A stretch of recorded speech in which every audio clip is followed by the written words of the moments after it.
Muy buenos días, muy buenas tardes, muy buenas noches, queridos amigos. Esto es El Remolino, removiendo tus ideas, removiendo tus sentidos. Y estamos aquí con Lupita Trenado hablando sobre un tema de educación musical. Lupita, bienvenida a Esto está tu espacio.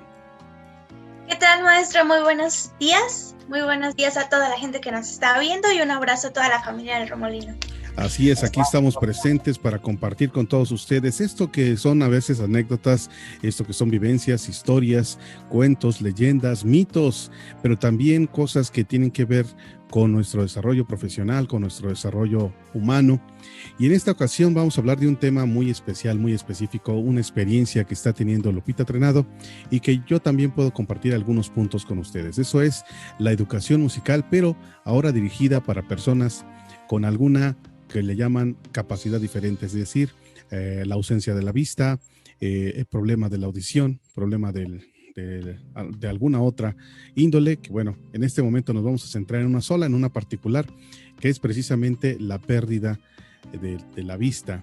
¿Cómo es trabajar con una persona invidente que, bueno, cómo comunicarse con ella, que tiene el oído listo, preparado, a lo mejor dispuesto para seguir escuchando, para vivir la experiencia de la música, pero cómo hacerlo nosotros?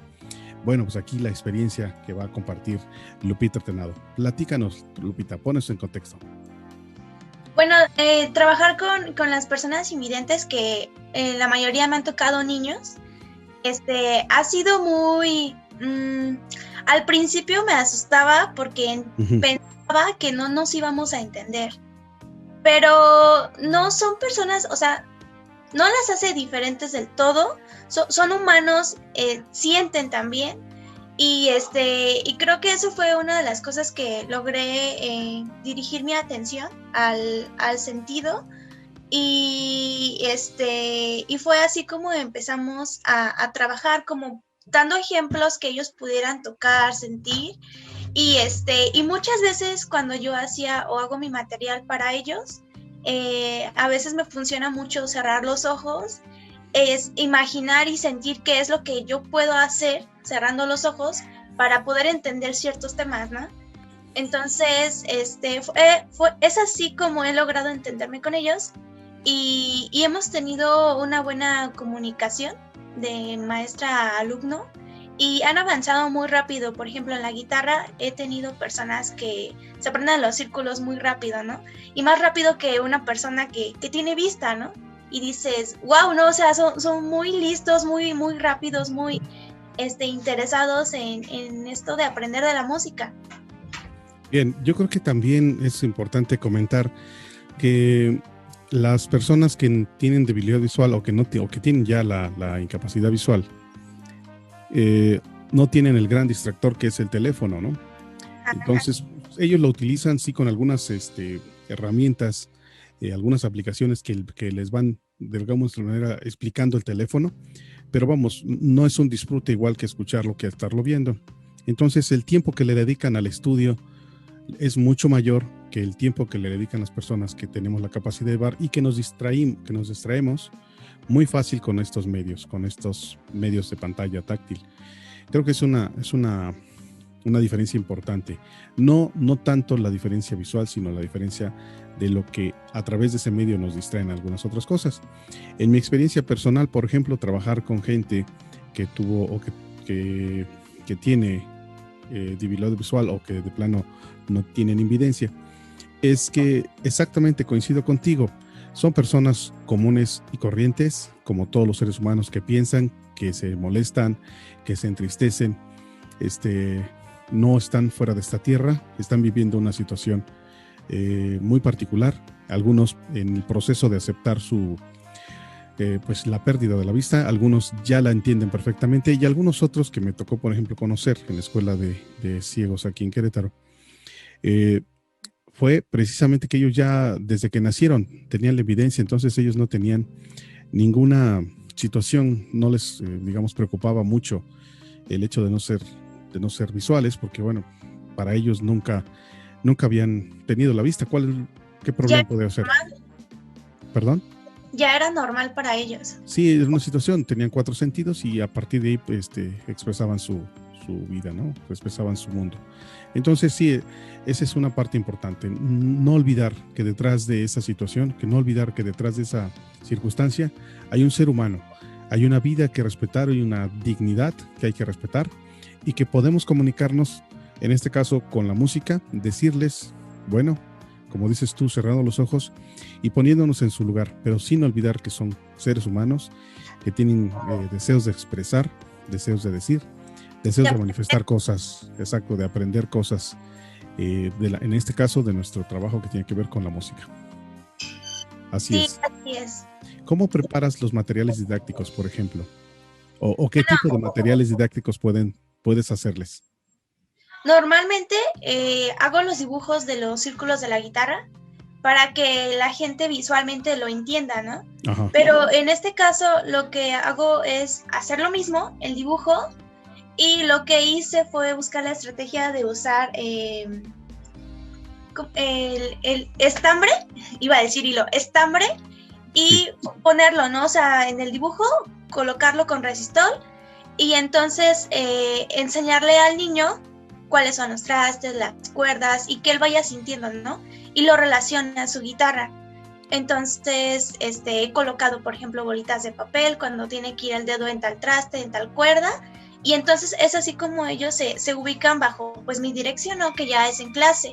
Y lo he trabajado así de manera virtual, y ha funcionado muy bien. Tengo una alumna que ha avanzado mucho, llevamos 4 clases y ya se sabe 5 círculos, ¿no? O sea, se sabe 5 círculos y son 4 clases. Y le puedes preguntar al azar el acorde de re mayor, el acorde de la menor, etcétera, y ella te los coloca sin problema, ¿no? Y rápido. Entonces, ha funcionado muy bien. Sí, la verdad es que trabajar con gente con débiles visuales o invidentes es una gran experiencia. Como de trabajar con gente que tiene todos sus sentidos, es igual, es una experiencia notable. Obviamente la forma de hacerles llegar la información de la ejecución del instrumento es otro trabajo. Nos dirigimos más a través de los sentidos que están, pues, más que tienen activos, que tienen despiertos, que es la sensación, que es la escucha, que es la explicación y el raciocinio de acuerdo a lo que estamos tratando de mostrar. En mi caso, lo que yo hacía era que identificaran de manera táctil, como tú lo estás haciendo, pero yo lo hacía con la guitarra. Yo trabajaba con ellos, yo no trabajaba en línea. Mi servicio social lo hice en esta escuela que les comentaba antes. Y entonces hacíamos precisamente una exploración táctil del instrumento. Les decía cómo se llamaban y luego que aprendieran a ubicarse en el espacio con la mano derecha y poco a poco ir identificando los trastes, ¿no? Que ese era lo primero. Y luego ya que lo identificaran los trastes junto con las cuerdas, que crearan aquí en su mente una imagen de como un cuadro donde les dijera yo dónde poner la diana, ¿no? Dónde poner el dedo, y luego ya poco a poco iban tocando. Luego trabajar con la mano derecha para ir sintiendo las cuerdas y ver cómo se trabajaba de manera abierta, como abanico, y luego después tocando de manera individual las cuerdas, una por una, y empezar. Este es en la parte de la guitarra. Y en la parte del canto, resulta que, bueno, pues hay mucha observación hacia adentro de lo que sienten. Hay mucho, digamos, mucha autoobservación de lo que pasa dentro de sí mismos por esta falta de visión. Y entonces era tratar de crear imágenes mentales que ubicaran su cuerpo de ciertas zonas para poder generar una fonación más o menos correcta. Entonces, pues ha sido y fue una gran experiencia trabajar en esta escuela, a la cual siempre les voy a estar agradecido porque ahí entregué mi servicio social como educador musical, y eso me permitió también entender una parte que es importante, una parte de nuestra sociedad que es muy importante, que son aquellas personas con capacidades diferentes, pero que también tienen, creo que, el derecho humano de vivir las experiencias artísticas, en este caso de la música. Sí, así es. Y conocer la historia de la persona es importante, tanto, o sea, como una persona, todas las personas, ¿no? Todo tipo de personas, porque así sabes cómo poder enseñar tu trabajo, ¿no? Cómo vas a dar tu clase. Y en este caso me ha tocado personas que nacen o sea, ya nacen ciegos y hay personas que perdieron la vista, ¿no? Más grandes. Entonces, bajo esas diferencias también uno tiene que aprender a mostrar el trabajo, ¿no? Porque, por ejemplo, las personas que la perdieron un poco más grandes ya vieron colores, ya vieron figuras, conocen texturas, entonces a veces sí es un poco más fácil, pero no quiere decir que sean diferentes de nosotros, ¿no? O sea, sí se puede trabajar con las personas. Y en el canto, como usted decía, es sintiendo, y yo he sido de las personas que afortunadamente siento mucho el canto, ¿no? Tengo referencias y creo que al hablar con ellos me puedo explicar y entonces es ahí cuando veo los avances con los niños, porque sí entienden, siento que estamos como en la misma rama, ¿no? Así es. Sí, yo como anécdota, me acuerdo mucho de un señor, no sé si viva todavía, él tuvo un problema de glucosa muy alta, muy fuerte, y perdió la vista, y después ya no la pudo recuperar. Y tenía un genio bárbaro, era muy enojón. Pero afortunadamente él, digamos que estaba en el proceso de la aceptación de su visión, o de la pérdida de su visión, de lo que le estaba pasando. Pero mientras tanto, llegó al taller tratando de aprender guitarra, y pues sí, de 2, 3 groserías no pasaba, fuertes, ahí mentando todo la progenitora, pero fue aprendiendo a entender, a aceptar, y uno también como docente, entender el proceso que están viviendo. Esa es una. Y la otra, me tocó la anécdota de conversar con un joven, no recuerdo ahorita sus nombres, ya tiene muchos años que hablé con ellos, y ya incluso les perdí un poco la pista, o mucho la pista, pero me decía mucho él que a veces, me acuerdo del mito de Daredevil, que golpeaba y podía sentir la presencia o la altura o la profundidad de un objeto con solo golpear el objeto, y alcanzaba como a percibir, como a imaginar el objeto presente, algo así como una especie de sonar, un sonar. Y eso me parecía impresionante, ¿no? Realmente. Nunca investigué más, no tenía yo el tiempo ni se daban las circunstancias para poder investigarlo más, pero sí no dejaba de ser pues impresionante una situación así.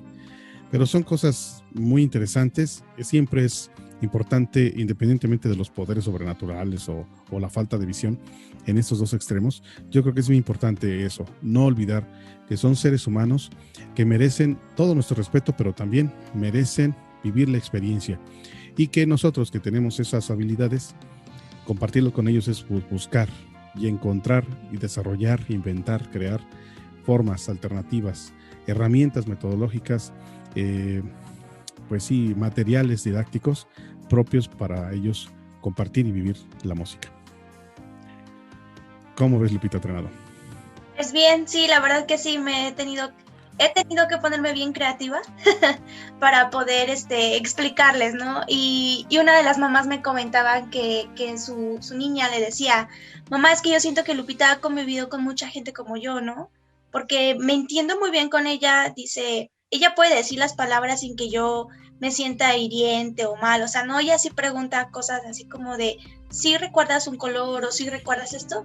Dice, sin hacerme sentir así como que me voy a poner triste o así, dice, porque ya no, o sea, ya es algo que estoy acostumbrada, ¿no? Ya no pasa nada. Y la gente da miedo hablar o a veces se pregunta cómo hablar con nosotros, ¿no? Decía la niña. Y Lupita se expresa muy bien. Entonces, me quedó de maravilla saber ese comentario que tuvo con su niña, el comentario que le hizo a la niña, porque entonces estamos funcionando, ¿no? Está funcionando la clase y me da mucho gusto, y de verdad me gusta mucho trabajar con los niños y con las personas adultas, porque han llegado adultos también. Claro que sí. Bueno, es una gran experiencia. No lo olviden. Yo nomás me quedaría con ese punto importante. Nos hace creativos, nos hace muy creativos, nos hace habilidosos para buscar alternativas para comunicarnos, y también no olvidar eso, ¿no? Que todos tenemos derecho a la parte artística, a la parte de tener contacto con las artes y bueno, ellos expresarlo desde su limitación, sí, pero que puedan vivir esa experiencia. Bueno, pues Lupita Trenado, te agradezco muchísimo esta participación. Muchas gracias, profe, muchas gracias, es un gusto estar aquí. Muchas gracias. Continuamos, esto es El Remolino, removiendo tus ideas. Removiendo tus sentidos. Eso es, continuamos. El Remolino.